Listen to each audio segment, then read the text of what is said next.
নীলু, আমাদের সম্পর্কটা কিন্তু এক রাত্রিরের নয়। তোমার যদি সত্যি সত্যি ইচ্ছে করে যে তুমি আমার কাছে ফিরে আসবে, তাহলে আসবে বই কি। এটা এটা তোমার ঘর, তোমার সংসার। তুমি তুমি যেদিন ইচ্ছে, যবে ইচ্ছে চলে আসবে নীলু।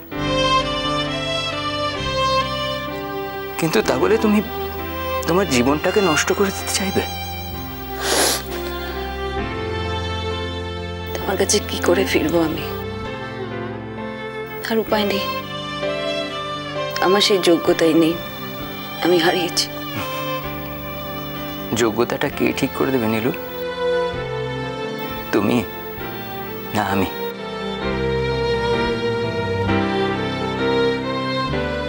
প্রবুদ্ধ, তুমি আমার ব্যাপারে কিছু জানো না। জানলে হয়তো আমার মুখও দেখতে চাইতে না তুমি। এমন কি হতে পারে নীলু, যা জানলে আমি তোমার মুখ পর্যন্ত দেখবো না? দয়া করে সেই কথা আমাকে বলতে ভুলো না প্রবুদ্ধ। আমি বলতে পারবো না। আমি তো জানতে চাইনি নীলু, আমি তো এখনো জানতে চাইছি না। জানলে তুমি তোমার কাছে আমাকে আর ফিরতে বলবে না প্রবুদ্ধ, আমি জানি। যত অপ্রিয় কথাই হোক না কেন নীলু, তার জন্য আমি তোমাকে তোমার এই বাড়ি থেকে চলে যেতে বলবো, সেটা কখনোই হতে পারে না।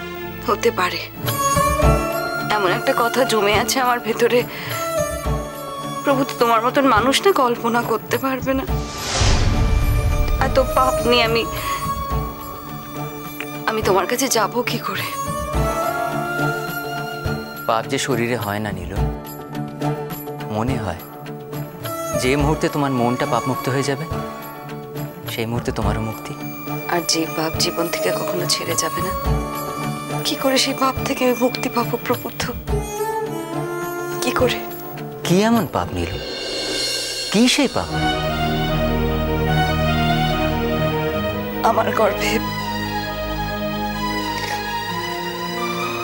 অয়নের সন্তান।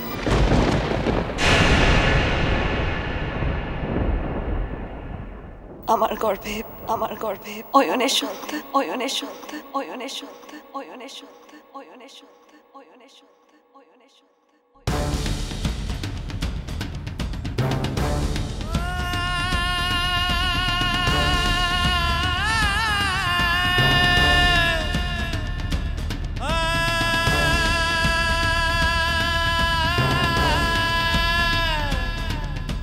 আমি কি করবো প্রবুদ্ধ?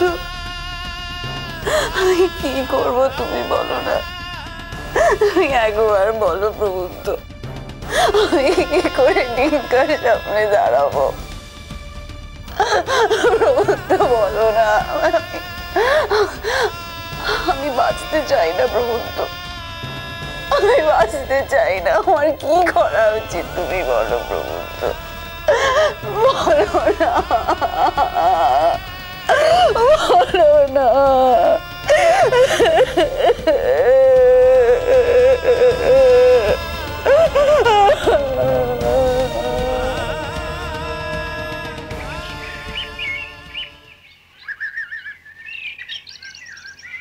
উঠছে বাবু, তো যে কথাটাই বল না কিনে, কামটা তো মোটেই ঠিক করিস লাই।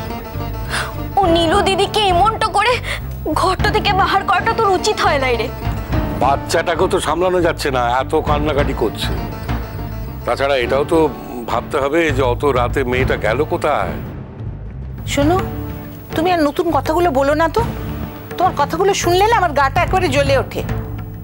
তুমি কিছুই জানো না না তোমার মেয়ে কোথায় যেতে পারে, আর কিসের জন্য তাকে বেরিয়ে যেতে বলা হয়েছে সেসব তুমি কিচ্ছু জানো না।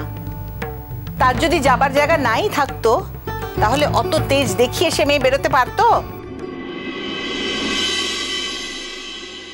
কিন্তু বৌদি, আমার একটা কথা ভেবে ভয় লাগছে যে প্রবুদ্ধ যদি এই ব্যাপারটাতে অসন্তুষ্ট হয়, কারণ আইনত ও তো এখনো প্রবুদ্ধ স্ত্রী। সেই তো, এখন যদি প্রবুদ্ধ বলে যে আমাকে না জানিয়ে আমার বউকে কেন আপনারা বাড়ি থেকে বের করে দিলেন?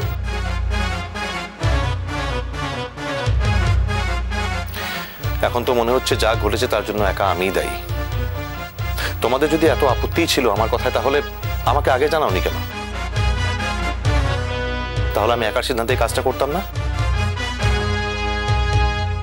অর্চি বাবু, এই কামটা তোর নিজের সিদ্ধান্তটাই করেছিস, আর মোরা যদি তোকে এই ব্যাপারতে বারণটা করতাম, তো কি মোদিকের কথা শুনতিস? শুনতিস না। ভাইয়া, এখন তো রাগারাগি করে কোনো লাভ নেই। একটা গোটা রাত কেটে গেছে, এখন আমাদের জানতে হবে ও সত্যি অয়নের বাড়িতেই গেছে কিনা। সাঁঝবাতি দি, ওর বুঝি অয়নের বাড়ি ছাড়া অন্য কোথাও যাওয়ার আছে? আর তোমরা কি মনে করো, ও যে আজকে গেছে সেটা কি আমার বলার জন্য? আমি কিছু না বললে এই ঘটনাটা কোনোদিনও ঘটতো না। দাদা, ও তো এখনো ফিরলো না। ও মেসি ভাই, তোমরা কিছু জানো নাকি গো? হ্যাঁ, অয়নের বাড়িতে গেছে কিনা সেটাও তো না ফিরলে তো কিছু জানা যাবে না, বলো? ওটা তো জানা দরকার। ছোট কাকিমণি, তোমরা একটু বেশিই চিন্তা করছো। দাদাভাই দিয়ার সঙ্গে ব্যবহারটা করেছিল বলেই দিয়া বাড়ি ছেড়ে চলে গেছে, এটা সত্যি। কিন্তু দিয়া মনে মনে যথেষ্ট থ্যাঙ্কফুল দাদাভাইয়ের কাছে। তা না হলে প্রবুদ্ধদা এত অসুস্থ, আমরা প্রবুদ্ধদার ট্রিটমেন্ট করাচ্ছি, আমরা সেবা যত্ন করছি, আর দিয়া একটা বারের জন্য অফিস ছুটি নিতে পারলো না। অদ্ভুত। অফিস ছুটি নেওয়া তো দূরের কথা, প্রবুদ্ধদাকে থাকতে পর্যন্ত বললো না। না না, এই মেয়ে কিছুতেই প্রবুদ্ধতার যোগ্য হতে পারে না। আমি তো প্রবুদ্ধদাকে বলেছি যে প্রবুদ্ধদাকে আমি আবার সংসারী করবই। ওই মেয়ের জন্য প্রবুদ্ধতার জীবনটা কিছুতেই নষ্ট হতে পারে না, কিছুতেই না। আমি তো শুনছিলাম যে ছেলেটার মায়ের নাকি নীলুর ব্যাপারে কি সব সমস্যা আছে। উনি বোধহয় ওকে নিয়ে ঠিক মানে নানা কথা শুনেছি আর কি, যে উনি ঠিক করেন না আর কি। তা এখন মাঝরাতে মেয়েটা ওদের বাড়িতে গেছে, এখন ওর মা হয়তো ওকে ঢুকতে নাও দিতে পারে, তাই না? তুমি শুধু শুধু ভেবো না জেঠুমণি। তেমন হলে ওই ছেলেটা দিয়াকে নিয়ে কোনো হোটেলে চলে যাবে। করছি তোমাদের সামনে দাঁড়িয়ে কথাগুলো বলতে আমার খারাপই লাগছে জেঠুমণি। আফটার অল আমাদের বাড়ির মেয়ে তো। কিন্তু বলতে আরো খারাপ লাগবে, এমন কিছু কাজও করে ফেলেছে ইতিমধ্যে। হয়তো তোমরা জানো না, কিন্তু আমি জানি। কি করেছে বল না, আমাকে বল। আমার মেয়ের আর কি কি গুণ রয়েছে সেগুলো তো সব আমি তো মা, আমার তো সবটা জানাটা দরকার, তাই না? দিয়া মাঝখানে 3 দিনের জন্য বাড়িতে ছিল না, তোমাদের খেয়াল আছে? হ্যাঁ, বললো তো অফিস ট্যুরে বাইরে যেতে হচ্ছে। ওই তো সেই ডিঙ্কাকে ফেলে। বাবা কি অবস্থা, ওই 3 দিন ছেলেটা খায় না, ঘুমোয় না, অর্ধেক হয়ে গিয়েছিল। ওই জন্য যখন ফিরলো আমি বললাম, শোন আজ যাই কর বাবা, বাড়ির বাইরে এরকমভাবে যাস না, রাত কাটাস না। যদি এরকম চাকরি করতে হয় যে মাঝে মাঝেই বাড়ির বাইরে গিয়ে রাত কাটাতে হবে, তাহলে সে চাকরি করার দরকারই নেই। কোনো অফিস ট্যুরে যায়নিও, গেছিল কলকাতার বাইরে শয়তানটার সঙ্গে ফুর্তি করতে।